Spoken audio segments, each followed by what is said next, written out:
Fantasy Baseball on Deck, everybody. This is Austin, and specifically, we are 12 days into the fantasy baseball season. We just wrapped up week one. If you won or lost, doesn't really matter. It's a long season. If you're out high on top like me, that's great. We're looking to sustain and improve, make marginal improvements all year long, so that we're setting ourselves up for the playoffs as much as or as well as possible. And then if you are 0-1, guess what? We're doing the same thing. We're making marginal improvements and maintaining to get the ship right and set ourselves up for success as we move forward. So nothing like crazy happening here, but in the first couple weeks of baseball, people start to get fidgety. People start to make questionable decisions, and we're going to talk about some trade strategies or people to target that are currently on other rosters, and then also talk about some of the players that have struggled, but you for sure want to maintain and keep. So I'm going to talk about my weekend observations from this week one that just happened. I'm going to talk about some of the roster manipulation strategy, player position eligibility updates, and who has gained eligibility in different positions.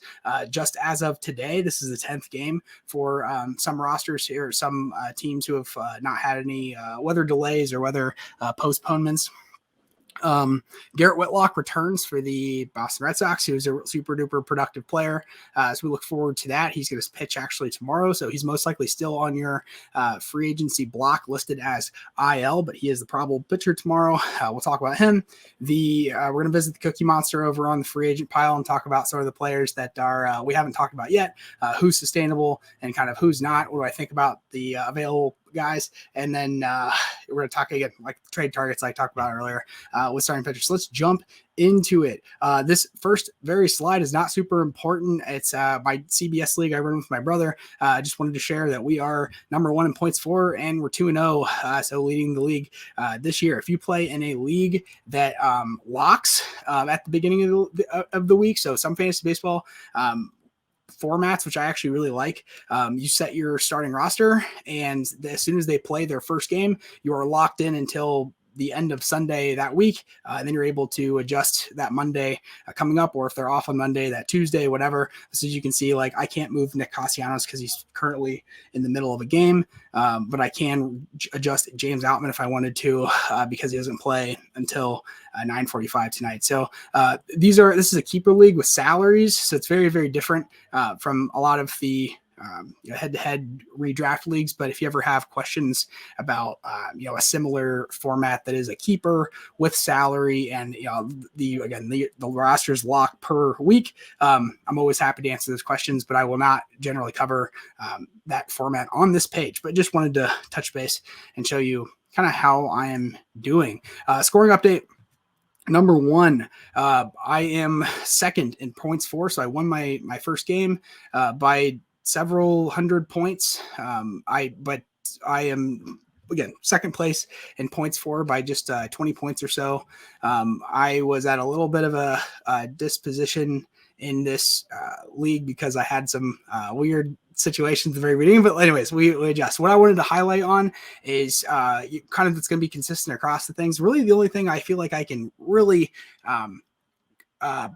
prepare for forecast is the amount of strikeouts and innings pitched that I'm going to earn over everyone else. So even just through week one, and you'll see this consistent across both of my leagues, even though I went batter heavy, which I guys talked about how important it was to go batter heavy because of how much weight how top heavy it was for bats, and I thought that I could find some really good pitching value later in the draft. That is true, but across both innings pitched and strikeouts in this very first league, I was number 1, and then also I had the most amount of wins. We can't forecast wins because, again, the pitcher doesn't have any control over how much run support that he gets.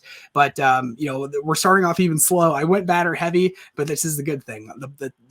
The players, the pitchers that I went kind of discount with at the very beginning of the year are kind of leading the pack and carrying my team that's actually full of really strong bats. So if I look at runs, I'm all the way down here at last, because I mostly was going for people who are kind of a hybrid middle of the lineup power guys, because there's big bonuses to home runs and stolen bases and things. So home runs, I was second, and then stolen bases kind of towards the end of the pack. But these are things that will sort of adjust and even out as we go through the year, throughout the year. But again, important thing to focus on is 20 points outside of the points for lead in this first league. And this is a league that's kind of weird because all of the points are doubled. But what's important that I wanted to talk about in this league specifically is kind of making the most of your rosters, so that this league is very, very unique. And I know that your leagues, not everyone's cookie cutter. Some people, when they start fantasy baseball leagues, they start adjusting with the stats. They start adjusting with the roster eligibility and all these different things. So in this league, I only have one player per position. I get 3 outfielders and then 2 utility spots. That is the end of my offense. And then if I go down to the pitching slots, I have only this many starting pitchers that can go per day. I have to have 2 relief pitchers at least, and this basically equates to a max of I have to have or I'm only allowed to have a max of 8 starting pitchers and 4 relief pitchers. And why I was so successful this first week, and why I scored hundreds more points than my fairly capable opponent, is because I was getting the most out of my roster. So if you can think about the players that aren't owned super highly across most leagues, I'll adjust this so that it has the points for the entire season. If I look at Clark Schmidt, he only has 4.7 points. Or percentage points. He's owned by 4.7% of people. If I look at Tanner Houck, which I actually think is really good, his draft stock is only, or his ownership stock is only going to go up throughout the year. He always has really good stats. He just had a weird season last year because he didn't want to take a COVID shot. So he's only owned by 5.7% of people. But if we look at this, I earned over 100 points more than most people because I grabbed a hold of relief pitcher tags, so the guys that are labeled as RPs, right here, but also had starting pitching responsibilities. So if I look at Jeffrey Springs, it's starting pitcher, relief pitcher. That means that he had at least 5 starts last year as a starting pitcher, and then he also had 8 relief appearances out of the bullpen last year. So he was a bullpen guy to start the year. And then sort of what's the primary is the very first SP or RP, whatever is first is your primary, and that's what you're labeled. So technically Jeffrey Springs is labeled as a starting pitcher for me, even though he has a relief pitcher tag that gives him the ability to go in this RP slot. But I'm always going to keep him in this SP, try to keep this relief pitcher slot as flexible as possible. So that as we move through the year, I'm maxing out again my lineup. If I can keep 2 relief pitchers here, meaning 2 closers, set guaranteed good closers in these 2 relief spots. But if I can gain or grab 2 relief pitcher tags early, who will eventually earn starting pitching tags. And I said 5 and 8 earlier. It's 3 and 5 or 3 and 8 or something like that. Tanner Houck has had 2 starts so far, 5 innings apiece. This next time that he goes out to start for the Boston Red Sox, when he gets his 3rd start, he's going to earn a starting pitching tag. So for this first week, I've had to basically slot in Tanner into one of my RPs only, which means it takes away the opportunity for me to gain points with my relief pitchers. I want my closers to sit there. I want 2 closers, and I want them to sit there permanently, never to be moved, essentially. But what's going to happen is after Tanner plays again, he's going to earn that starting pitching tab, and I'm going to be able to slot him anywhere in here when my when I don't have closers going that day, which is super valuable. And again, how you max out your roster, in this league, they force you to have a bench player spot, or else I wouldn't have a bench player spot at all. You want your bench spots to be all pitchers, no matter what. If you're playing a standard head-to-head or categories, whatever league in fantasy baseball on ESPN, generally it's going to look like my next team. And you want 3 relief pitchers kind of as your max. But again, for these teams, and this is the only reason I'm bringing this up, is if you have roster restrictions like this that are very unique, that are not not very standard. If you have 2 relief pitcher slots that you're forced to put people in, look for these players like Clark Schmidt, Tanner Houck, and Garrett Whitlock, who returns tomorrow, as relief pitcher dominant guys who can fill that role, but act as starting pitchers so you can really get double dip and get the most out of both situations. And as I talked about before, Garrett Whitlock returns to the Red Sox lineup tomorrow. That's super awesome. He and Tanner Houck really had very, very similar stats coming into the 2022 season. There was a lot expected out of him. Garrett Whitlock talking is hard. Garrett Whitlock ended up having a couple like minor injury spouts. Had a hip issue that's like been fixed now. So he started out as a starting pitcher last season. They look at him as a starting pitcher, but because he had so many, appearances as a relief pitcher, he is tagged as a relief pitcher first with starting pitcher eligibility. So we can see like he started in 2022, he started 9 games as a starter, but like overall he appeared in 31 games. The remainder of those games he came out of the bullpen, and they were just trying to protect him from himself and keep him healthy during a season that they weren't really playing for much last season. So you get a player who has an average ERA of 2.73 over across each season out of the bullpen. His year before completely 73 innings pitched. Then last season, 78 innings pitched. A 2.73 ERA is very, very good. And if we're looking at our strikeout per 9 innings number, it's 9.9 and 9.4, meaning that we're striking out at least the number of batters per inning as we're pitched. So if you had a pitcher that was going to go 9 innings complete game, you would want at least 9 strikeouts. That's always going to keep us ahead of our peers, ahead of the others, and keep base runners off the bags. It's basically limiting as much risk as possible. It's probably a better way of looking at it. So Garrett Whitlock most likely is available in your league, only 18.9%, whether you have these roster restrictions or not. That's a player that I would target. I think that he's going to be really quality, so similar to Tanner Houck. And actually Boston scored like the 4th amount of runs in baseball this year. Adam Duvall just hit the IL, which will hurt. But Garrett Whitlock overall, man, I have struggled saying his name. Garrett Whitlock overall is a pretty quality player. If you're struggling for pitching, this is a guy who can fill multiple niches. And my other league, I am the 3rd overall, so I missed the 2nd place slot by 7 points essentially throughout the year, or throughout this past week in points for. If I go to innings pitch, and this will say a lot because I'm really a couple men down. I've been fighting this whole week as a couple men down because I have Tatis and some injuries built up that I can't really drop. So this is more of a play for the future, win now, but play for the future, dominate in the future league. So this is a bit of a different strategy, more of a long-term strategy. I expect to only really be a top 2, top 3, top 4 scorer while these players are still on the bench and kind of taking up space. But we'll see that in a second. If I look at innings pitched, I'm down a couple men, as I said before. I'm kind of middle of the pack with only 97.2 innings pitched, but my strikeouts are kind of similar. Like these teams that have 8 innings pitched more than me, I'm really not that far off in regards to strikeouts. And you could say that my bats, so my total bases, 3rd overall compared to anyone else in the league.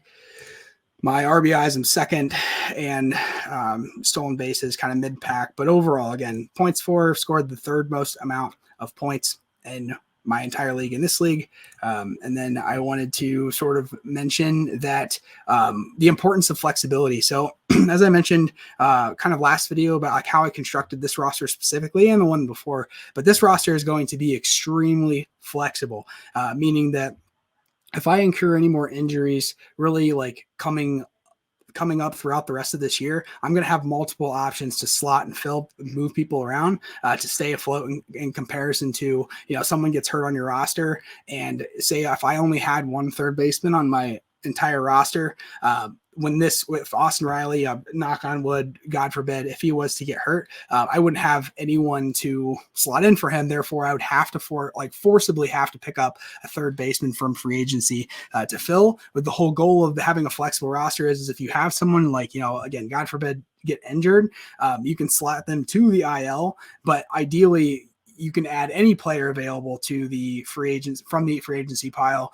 of any position, because ideally this utility spot will always be flexible and open. So I mentioned before, Jazz Chisholm has played every one of the Marlins games so far in the outfield. So they're on to game 11. They've played 10 games. If I go to Baseball Reference, you can always check this on Baseball Reference. Even you can even see it in the eligibility tab. This might be easier for you guys.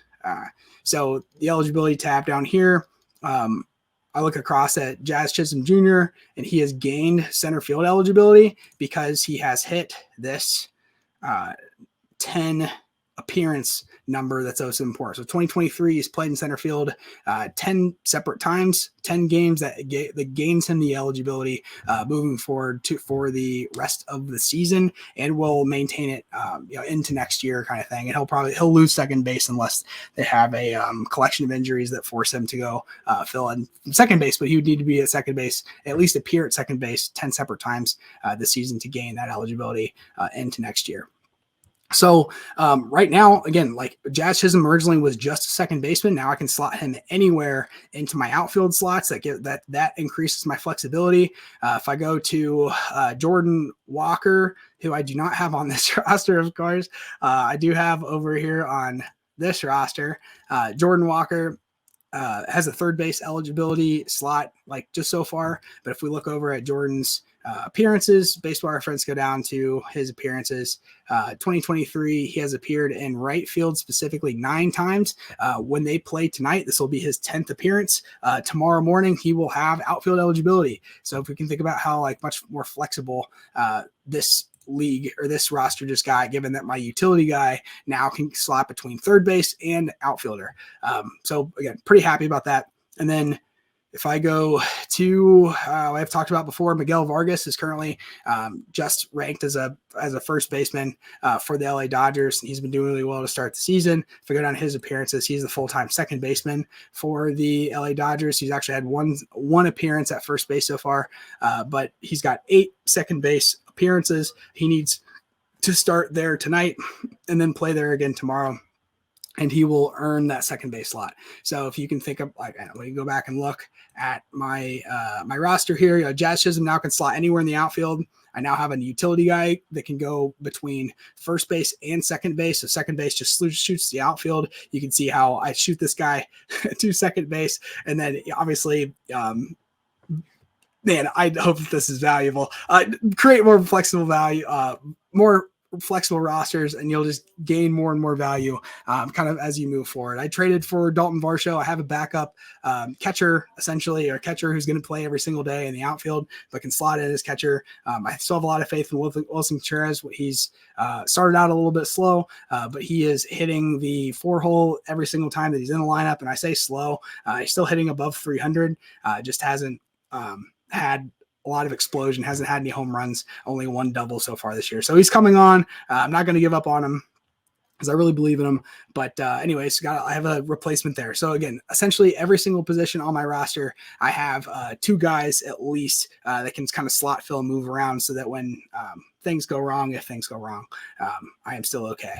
And then I mentioned before, I'm kind of playing with my hand, like with one hand behind my back. I have Fernando Tatis Jr., who is suspended because of his PED use until the 20th. So I have 10 more days with him just on my bench, taking up a spot. Can't play him. Lost Eloy Jimenez. So I haven't lost any points for Eloy because I was able to slot into my IL. But I have to look down here. I added Garrett Whitlock, so I just added him to my roster. He'll start tomorrow, so that's no skin off my back kind of thing. But Joe Musgrove and Carlos Rodon being on the IL and having to stick one of them in my my bench slot. Basically I'm 2 men down all week long. So the fact that I was able to score the 3rd most amount of points in all of my league, being 2 men down the entire time, I am pretty happy with that result sort of thing. So let's go on to see Cookie Monster over here at the free agency or trash pile. Not so bad looking trash, another man's trash. One man's trash is another man's treasure kind of thing. I wanted to just mention sort of some of the things I've observed over just the last, again, 36, 48 hours. That might be interesting to you in your fantasy baseball situation as it regards to roster construction, positions that you need to fill, and injuries and eligibility and different things. So Bryson Stott was a super high prospect even just like a year ago with the Philadelphia Phillies. He finally got his opportunity to play every day full time this past year, but just generally a pretty average player, played every single day, but again, not worthy of owning. And really at this point, he's only 16.1% owned. But what's interesting about Bryson Stott is that yesterday, meaning Easter Sunday, he was batting the 4-hole for the Phillies. And then today, he was actually leading off for the Phillies. He's currently hitting .429, and he's leading off right now today in front of Trey Turner. Trey Turner moved back to the 2 spot. So I thought that was really interesting. This is a player who's eligible again at both middle infield slots. Just a guy to keep your eye on if you specifically are hurrying for middle infield slots, and like most of them are taken. Bryson's a guy that again might be able to fill to add some value. He won't be able to keep out that .429 average, but like hitting towards the top of the lineup, very good. Well, perceived as good Philadelphia Phillies lineup. As long as he's around Trey Turner in any way, I think that he's going to be plenty serviceable. So just something to keep your eye on. Michael Conforto, he's actually sitting for the first time tonight. So like in all the games so far, I think through 9 games, he's only sat twice, and he's hit the number 2 spot each time that he's played for the San Francisco Giants. He is playing every day. He is started off really, really slow. So he's only 12% owned right now. And the funny stat, at least for Michael Conforto, is that in the last 7 days, he scored 33 of his season 32 points. So those first couple of games were a struggle, to say the least. He started off really slow. He's just now getting his batting average up to 250. But when he has gotten hits, they've been really meaningful. So of his 9 hits on the entire season, 3 of them have been home runs. His total bases per hit number is pretty solid. So it's a guy to keep your eye on. And also, I wanted to mention, like, when you're going to trade players, if you're looking at players right now, it shows Michael Conforto, his position rank is number 5. In that sense, I can see how that like would be confusing to most people. And my computer needs reset.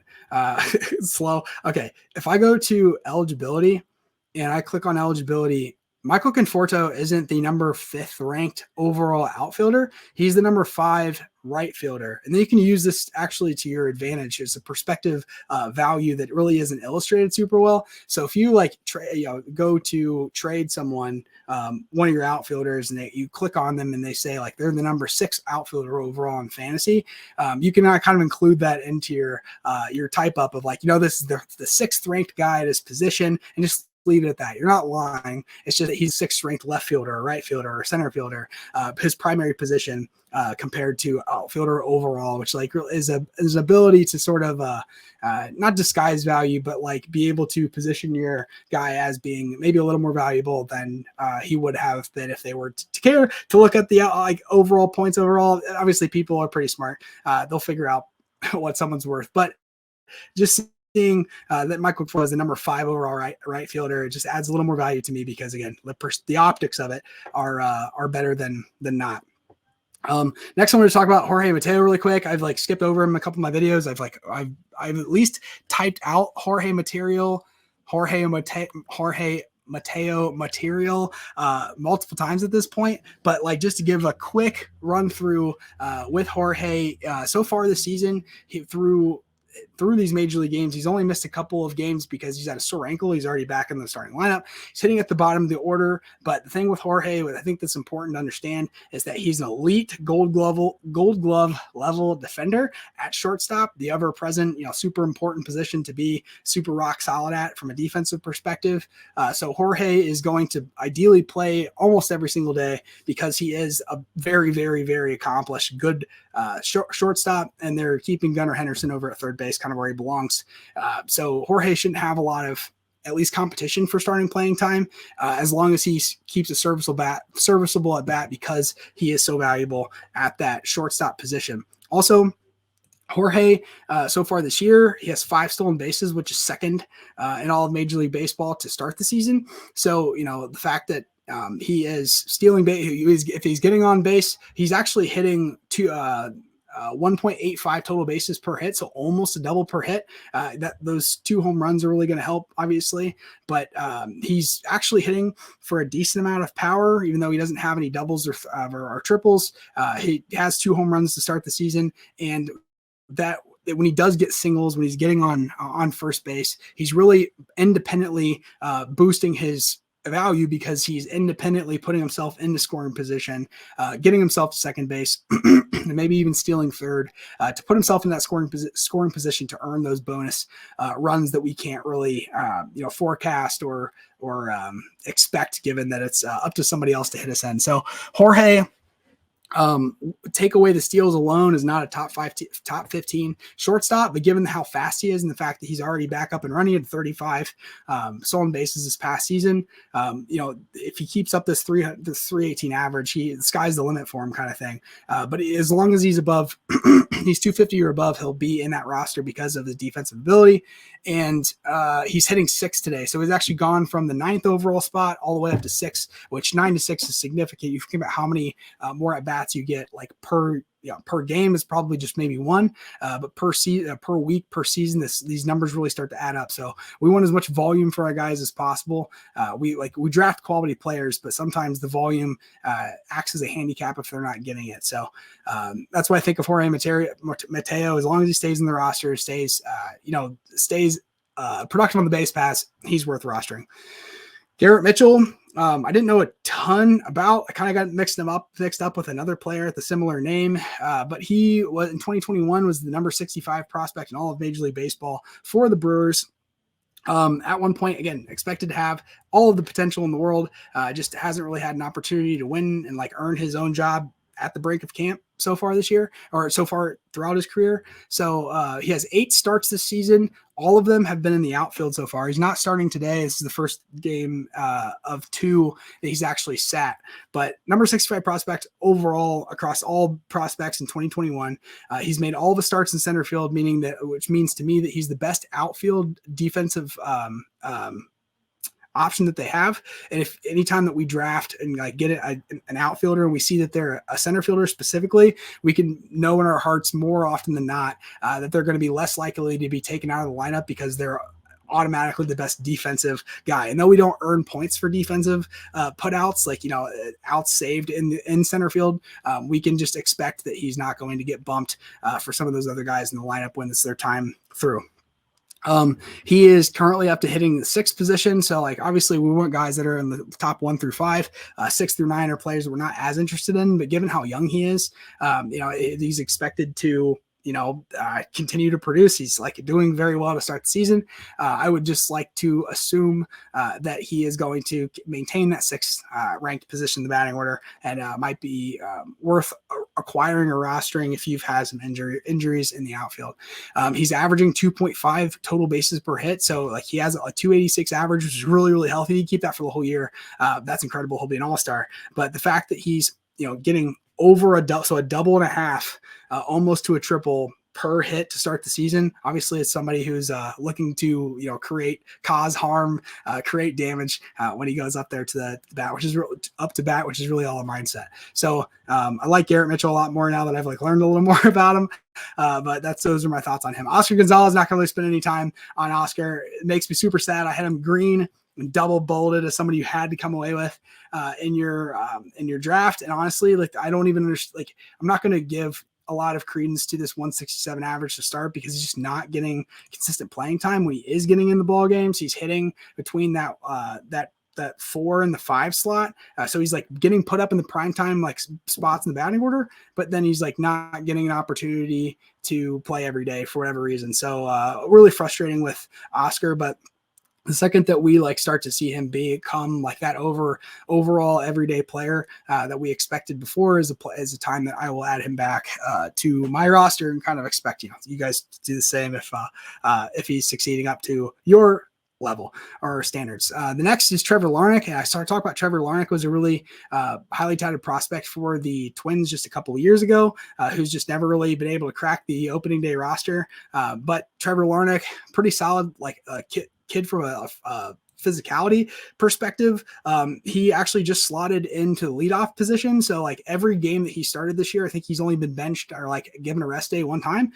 He's been between the 1 and the 4 spot in Minnesota, and Minnesota has every reason to go after the AL Central title. That's overall not a super duper talented, not a super deep division, and they're going to go at it with their best available player. So the fact that Trevor Larnach every single game is hit between the 1 and the 4, this automatically means that this is somebody that we want to keep our eyes on and roster. I have him in all of my leagues just because, again, he's been very, very productive. Hasn't hit for a ton of power per se, but again, seeing him as versatile as he's been starting in the leadoff position even today gives me a lot of hope that he will continue to succeed down the road.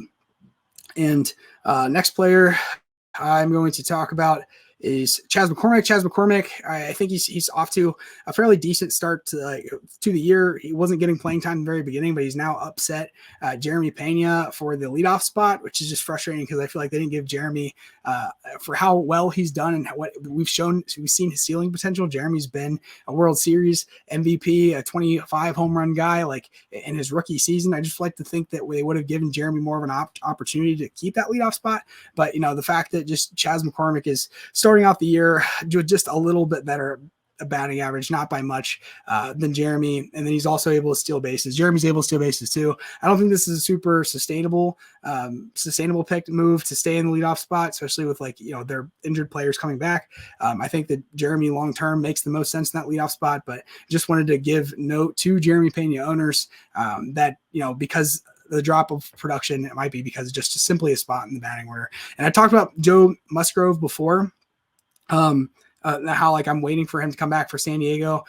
He actually just an hour ago, he ended up having a fall during his last rehab start, which required a cortisone shot. And a lot of times, we see these issues with cortisone, and he didn't have a shoulder issue coming into this. It was just his toe. So this is really, really worrisome. This is a player now that I feel like I might try to move sooner than later, because when you get cortisone shots, which people have talked about, the long-term issues that cortisone shots produce. We won't get into that, but cortisone, if you see someone get a cortisone shot, it's because they have had immediate inflammation. So but Joe Musgrove fell on his shoulder, got pulled out of the game, and it immediately started to swell up so much that he required a cortisone shot. So that makes me think that there is some sort of soft tissue issue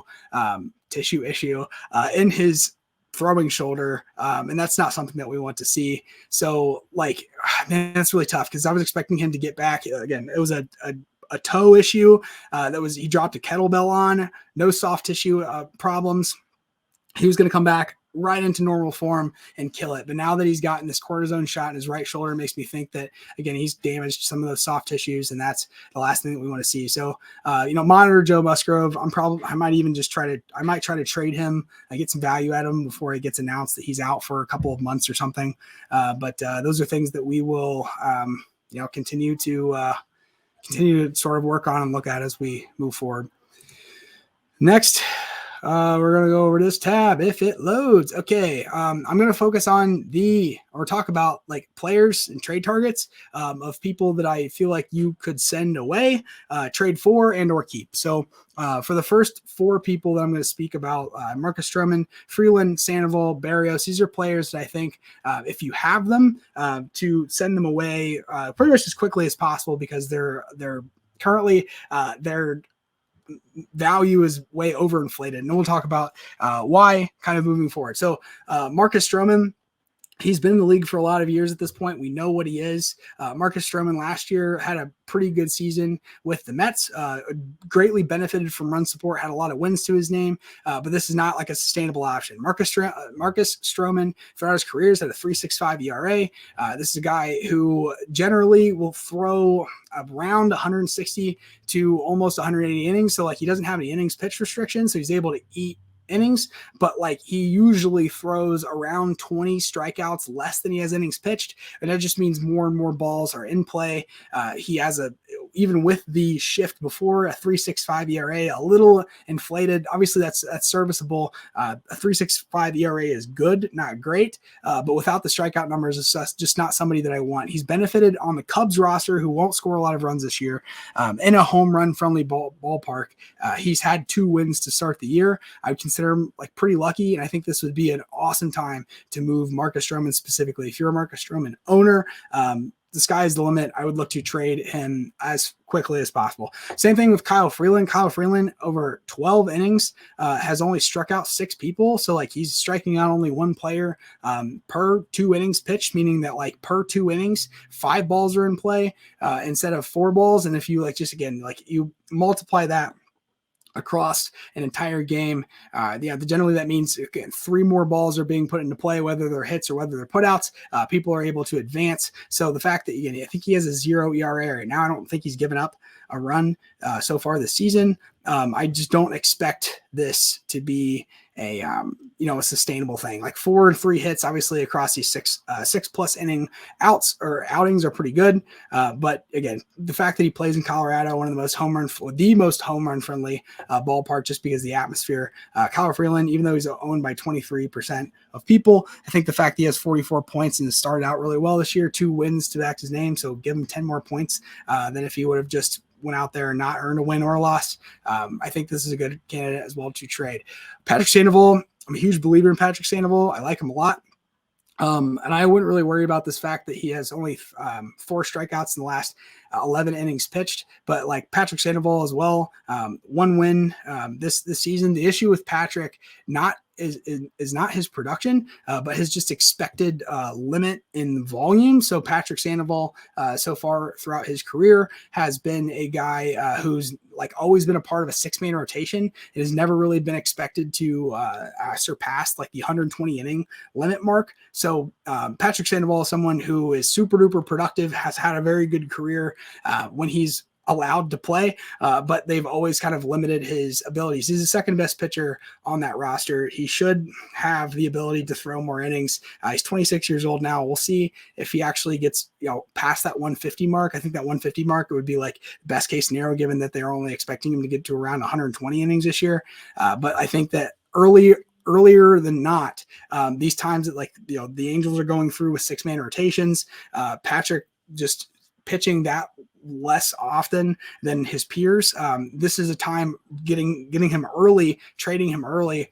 You'll be able to sort of maintain that perspective value of being really good, which he is a great player. But I just think this is a player to move sooner than later, because he's just going to not get as many opportunities to play as his peers, and therefore losing value. So next is Jose Barrios. Jose Barrios has completely lost it from a strikeout perspective. He's getting swings and misses, but he has no control of where his balls are going. His pitches are going. He has given up, we see 4 and 8, 12 earned runs across only 9 innings pitched. Not super awesome. My recommendation to you with Jose Barrios is that he's absolutely still tradable. 71% is still owned. He still has a track record of being a very, very good player across his career. With Jose, he's going to have the benefit of having one of the best offenses in Major League Baseball and play in a park. And Toronto is one of the better pitcher-friendly ballparks as well. You want to wait for one of those magical days where Jose Barrios goes out there and throws 7 innings pitched, has 10 strikeouts, and gets a win. Second that you see like a 30-point big number be put back to his name, that does not mean that Jose Barrios is back. That means that is your trigger to trade him for his highest value that he'll be this year. I don't think that I'm seeing Jose for the last season into the spring this year, even playing for Venezuela earlier in the World Baseball Classic, he just keeps getting smacked hard. So Jose is someone who I want to get out from under, but you don't want to just trade him for nothing, because you probably invested a decently high pick into him, all things considered, and you would like to get some value back. So I'd wait So yeah, just over the top 100 picks. Like this is a guy he's just not worth it. You have to get out from under him, but you'd wait for that one good game before trying to trade him. Next is I'm going to talk about Luis Garcia. Luis Garcia throughout his career has been a right around a 3.5, 3.6 ERA guy. He's always had a really good 1.17 was whip last season, and about his average throughout their career. He has on average as many strikeouts as he has innings pitched. So his strikeout per 9 is even at 9, which is exactly what we're aiming for. That is the foundation of what we're sort of going for. So that number or plus, and he's always benefited from having a ton of run support. He's always gotten a lot of wins. Last season he had 15 wins. I expect him to probably have similar numbers this year. Maybe not 15, maybe 12. I don't know. But after two starts, he has overall -2 points to his name, meaning that like he's going just 4 and 5 innings a piece, 4 and 3 earned runs, and then just as many strikeouts as innings pitched besides this one game. He is going to be, I think he's always been kind of reliant on the fact that he's had a lot of offensive firepower behind him to help him out. But I think this is a player that you hold on to and keep. So like his value, he's a very, very high floor guy. He's never going to be a guy that even thinks about competing for a Cy Young. And the fact that like he had to completely alter and change his delivery this past season. So throughout his entire career, he had the rock and the baby delivery before he'd throw to home plate. I think this is valuable context to understand kind of coming into this next season, or like this season specifically, is that he's completely learning to restructure and kind of formulate his delivery. He's going to start off really slow, but this is not a player that not a player that you would drop. You can't really trade him right now because he doesn't have as much value as he deserves. He's a top 100 player for a reason. So in my opinion, if you have Luis Garcia, he was green on my list. I have him in a lot of my leagues. Hold him. Do not drop him. If you see him get dropped, pick him up. If you see him on a roster with a lot of pitching or a talent already surrounding him, then I think you could probably get him, trade for him and get him for not as much, or at for a lower value than he's actually worth. Next, we are going to talk about Blake Snell. And Blake Snell is he is absolutely like a case. He could be a business case, psychiatric case, by himself. But what's interesting, I think, with Blake Snell and kind of digging into the numbers and trying to build a narrative about why Blake Snell the way that he is. I heard on the broadcast, I was listening to, because I always watch baseball. That's currently a commercial. But if you can see, my TV at all times is playing baseball. If you want to be good at anything, you have to practice, kind of thing. And listening to the broadcast for the Padres, they were talking about just how every single year Blake Snell starts off super duper slow, super inefficient. The strikeout numbers are always there, but it's really all about can Blake just keep his pitch count down early in the game, and can he not walk batters? He's got a ton of movement on his pitches. He just can't.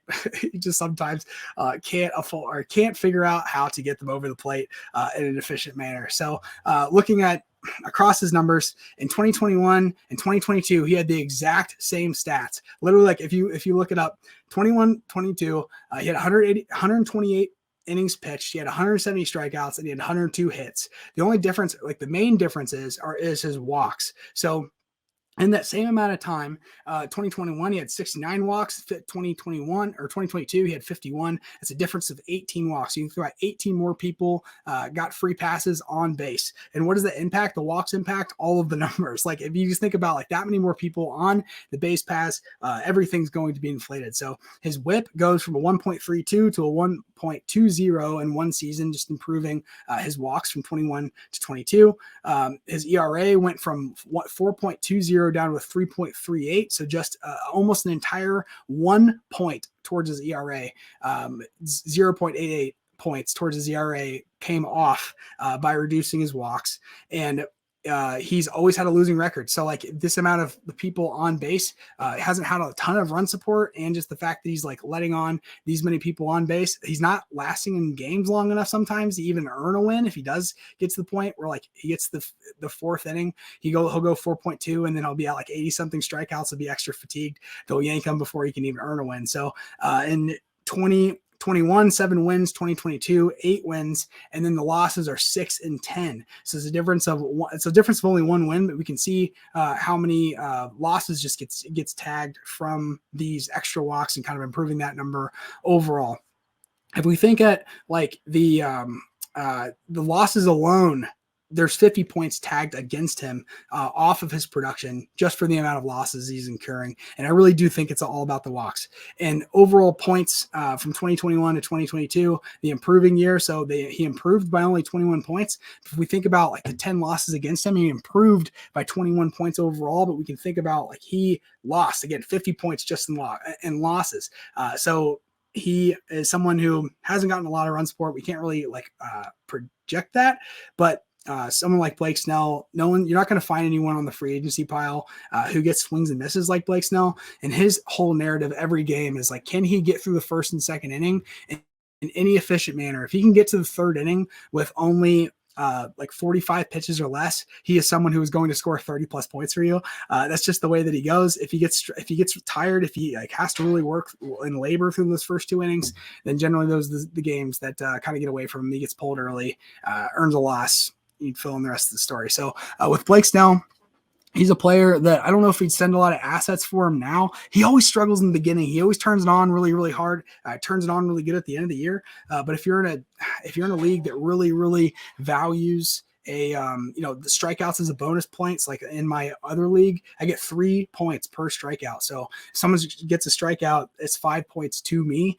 Blake Snell obviously is not someone that I want to get rid of because of the ability to dig himself out of holes very easily. But in a traditional league, Blake Snell might be a little bit of a cancer to you in the beginning because he's not being able to actually like achieve enough volume to earn wins and this, that, and the other. So in my opinion, I would keep Blake Snell similar to Jose Barrios. If he has like a couple really like breakout games, you can think about like moving him to maybe fill another hole if you have holes, but don't let him go for cheap or for discount because he really is a quality player. He just needs to be able to get to that 150 innings to be worth more than he currently is now.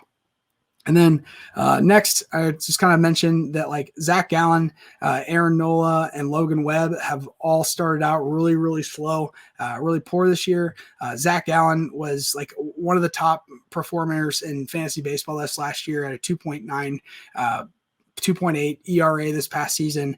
Very, very good. 10 strikeouts more than innings pitched. He's starting off slow. The strikeout numbers have still been there. So if we look at the first game and then half. So he still has the same amount of strikeouts per than innings pitched, but starting out your season at the LA Dodgers and then at San Diego Padres, we'll say that he is, we'll give him a little slap on the wrist kind of thing. So this is someone that I would not trade away for a discount. I think this is someone that you actually actively, aggressively trade for, knowing that you're going to get a ton of value back and that he might be kind of discounted given the situation. He only has 2 points scored for the entire year. Same thing with Aaron Nola. Since Aaron Nola's broken into the league as an everyday regular player, no player in Major League Baseball has pitched more innings than Aaron Nola. So if you want to know, if you want a guy that's going to give you at least 6 to 7 innings every day with the possibility of having 12 plus strikeouts, like he is your guy. Like Aaron Nola is one of the most unappreciated players in all of Major League Baseball. And if I've talked about him before, but like he is, if I can illustrate to you how underappreciated he is, I go to my sheet, and you guys have seen the sheet a million times at this point, but if I expand my sheet, I go to starting pitchers and I go to starting pitchers and I go to actual value or, if I go to their actual values, this takes out the bonuses from wins and losses that I incurred against you. I go all the way to the top.